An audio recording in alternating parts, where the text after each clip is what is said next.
Oh, it's been a while, but I'm back to school, to the actual school that I went to. Yes, I learned the ways of journalism here at Seneca at York, so I guess you can blame them. It's great to be here, though. Things have changed, and it's great to be with the campus principal, Kurt Mueller. Good to see you. Good to see you, Tim. So that's one title you have, campus principal. Your other is Dean of? Dean of the Faculty of Communication, Art and Design at Seneca. Okay, because this campus, obviously you have television and journalism here, because that's what I took in a summer intensive many moons ago, Kurt. Well, what else does this campus offer? Well, we have the School of Creative Arts and Animation. We have the School of Marketing and Media. We have programs associated with both Applied Arts and Health Science, as well as the Faculty of Applied Science and Engineering Technology, as well as the Faculty of Business. Okay, you said marketing. That kind of stands out because that's something pretty exciting for you guys. Correct, yeah. Our marketing program is really innovative, and we're going to show you today a brand new facility that we built really for our marketing and advertising students initially, but it will be expanded to all students at NFCAT. And that's this room right here that we're walking into? That's this room right here. This is a student-run agency, and it's meant to duplicate what actually happens in a marketing or advertising agency in the real world. Well, that's key, because I don't know, sitting in a classroom, you can be learning what it's like, but to actually be put into the environment. Absolutely. Okay, so what are our students doing today? So these students right now are working on social media campaigns and other content for an event that Seneca is hosting called the Ontario College Marketing Competition. That'll be in the fall of 2022. And as part of their studies, they are actually working on marketing and associated projects for that event. So they'll be working with outside companies? They will be working that, not for this particular one, but for, yes. Outside companies as well. Absolutely, yeah. So they it's will just have not lots all, of industry partners. Man, it's gotta be good to have people back in the building too, right? It is really wonderful. There's really no replacement for the energy and the passion that students bring. It's great to see them back on. What has changed though over the past couple of years? Well, maybe something that you won't go back to. Well, one of the things that we're really excited about is a new type of teaching mode called flexible. And that is a mode where the student can actually choose, do I want to learn from home today, or do I want to be on campus? And to accommodate that, we've invested quite a bit of funding into new cameras, new microphones. We've trained our faculty, and it's all about meeting students where they are, so that if something happens, even if they intend to come to class, but they can't make it for whatever reason, they don't miss out. The learning experience is just as good. Cool. That's one of the things that we're going to be talking about. We're going to talk about the importance of science, and we're talking about the virtual open house, because that comes up a week Saturday, April the 9th. That's still virtual at this point. You have to go to the website, senecacollege.ca, to book a spot for that, where all of these programs are going to be offering what they have to offer, even for new students or prospective students. And then you can visit the campus, again, but you have to book something on the website, senecacollege.ca, and come and see what's happening at one of the 5 Seneca campuses. We'll continue to explore on Morning Live. Well, the world of science has really become front and center with what we've been going through the past few years. I guess just really shows the importance of how we need science in our world. So it's great to be back here at Seneca at York campus with Professor Drew Collop. Where are we, Drew? We are in a biosafety cabinet room, and we're growing mammalian cells outside the body. Okay, now it's very safe in here as far as germs, even like not COVID related. Why is it so safe in here? When the cells are removed from the body, there's no immune system to protect them. So we must have everything sterile, or else any bacteria or viruses can kill all of our cells. Okay, so who are our students in here this morning? These are our third-year biotechnology students. They're in their last semester, and they're training to go into the fields of research, perhaps at Princess Margaret, doing cancer research, perhaps at Sick Kids, or working in the pharmaceutical industry. And what have you seen in the past couple of years when it comes to science? I don't know, working in the field and the interest in science. Well, it is front and center, like you said. These skills are more in demand now than ever. Many techniques are used to find vaccines and cures for many different ailments. And working with cells outside the body is pivotal, because we can limit our animal trials and our human trials. Okay, so you say, what kind of cells are we working with today? These are hamster kidney cells. Can we see them? Of course. Okay, why are we working with hamster cells?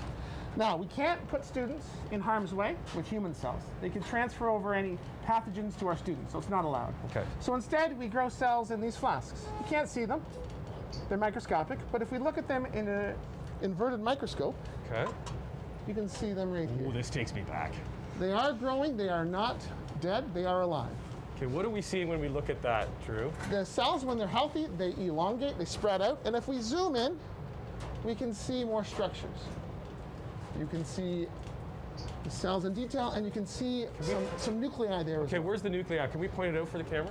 It's hard to see right there. It's hard to see with the glare. Right. But the cells are actively dividing in some of these stages right now. What type of experience or knowledge do students have to get into the program? High school is all they need to get into the program. Okay. Science is in high school? Science is in Chemistry, high school. biology? Yeah.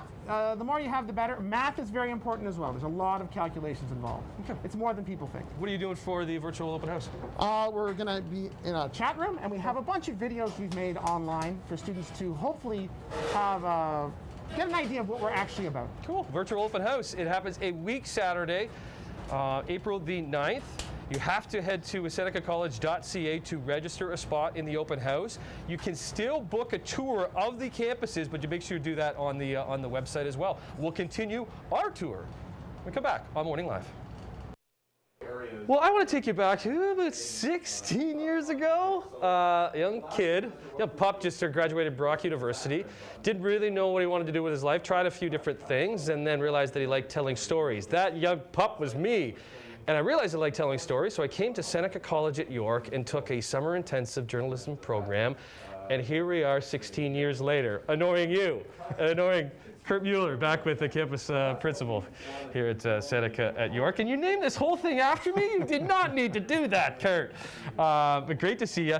Things have changed, okay? This was not here when I was here. What these students are doing right now was not here, and that's even been created more recently. What's going on behind me? Absolutely. So this is our television control studio, and that's Professor Brooke Jacobs, and he's teaching groups of students television studio production.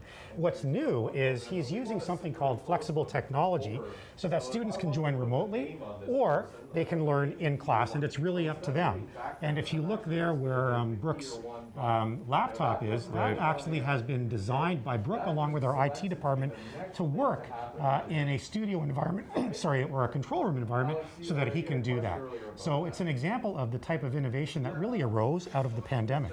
And then has continued on. Absolutely. Okay, so what are we seeing students do? What are they choosing?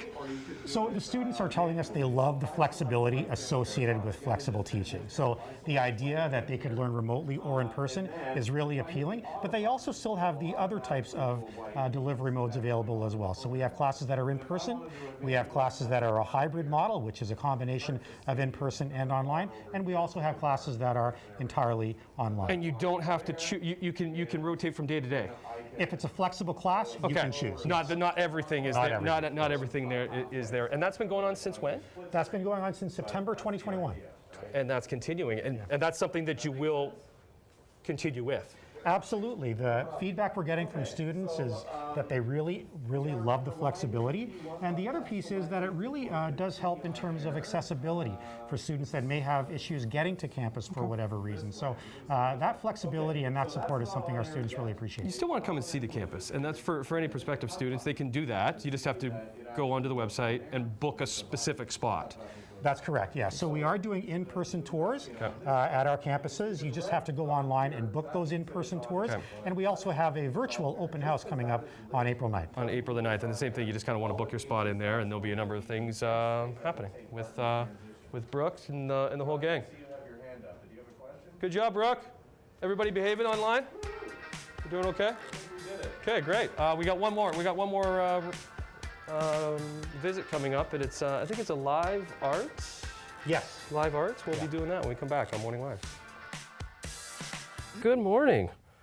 Welcome back to Seneca College at York campus. Just showing off my artistic abilities in their live life lab. Did I get that right, Sam? Yeah, life drawing. Life lab. drawing. Yes. Okay. This is Sam Braithwaite. Good to see you, Sam. We have Steve. Good morning, Steve, who is our model. He just moved his arm. Is he allowed to do that? A little bit. If there's an itchy nose. What do you think of my drawing here? You have an excellent hair. Your proportions are a little off. The size of the head is roughly almost the size of the whole torso. So that I need to work on that a little bit. A little bit. There's a slight adjustment to that. Yeah, I need to be watching my 7-year-old because she's quite the artiste, and maybe could be in your class down the road. Who are our students in here this morning, Sam? So a lot of these students are Seneca students. There's some people from first year and second year. They're having an open studio right now and just practicing what they've been learning in class. Okay, so take us through the program, and what kind of qualifications do you need to get into the program? Ideally, having a good base in observational drawing. If you do have some anatomy that you know coming in, it does help in first year because it's very anatomy heavy. Just being able to draw for fun and design a character that you find visually appealing is really great. Do you need a portfolio to get in? Oh, absolutely. So Right. they judge from a group of portfolios to see who has built up enough skill level that they think they can build on top of it. Whereas if it's not up to quite of a standard, there is another program, Art Fundamentals, that you can go to and they can help get you into animation and illustration. Okay, because that's the other side of what you have here at Seneca. Yes. Okay. How long is the program? This animation program is a 3-year-long program. Okay. What kind of jobs are we getting out of? You're getting animation, you're getting gaming, VFX. A lot of these things That's are kind of big right now. kind of big. Yeah. And we have, who's the individual working the lights back there? That's Sean Craig, Okay. coordinator of the program. You know So what's he in- also teaches in the 3D program too. Do you know what's interesting about Sean? What? I went to high school with Sean. What's up, buddy? Shout out Our Lady of Lourdes in Guelph, Ontario. Yeah, haven't seen you in 25 years, bud, but seeing you now. Good to see you, dude. Yeah, right. Cool. What are you going to be doing for the virtual open house? Virtual open house.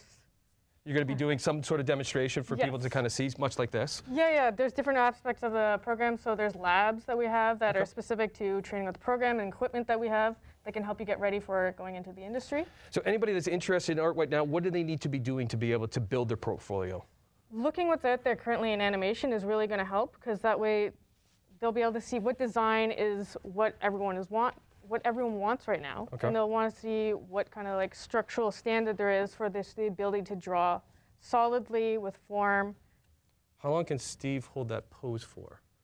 He's pro. Is So he? I'd say if we sprung it on him, he could probably easily hold it for an hour. For an hour. There would be a break in there just Okay.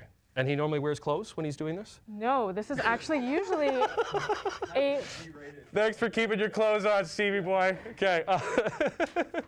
So the virtual open house goes next Saturday, which is Saturday, April the 9th. You'll have to go online, senecacollege.ca, to sign up for that. And you can come and do a campus tour of any of their 5 campuses. But again, just head online to go see that. And then I'm going to finish my drawing here. So you're saying more hair. Is that what you wanted? absolutely what I said. Right, some more hair, and let's get that. Oh, we got that stash in there, Stevie. Yes.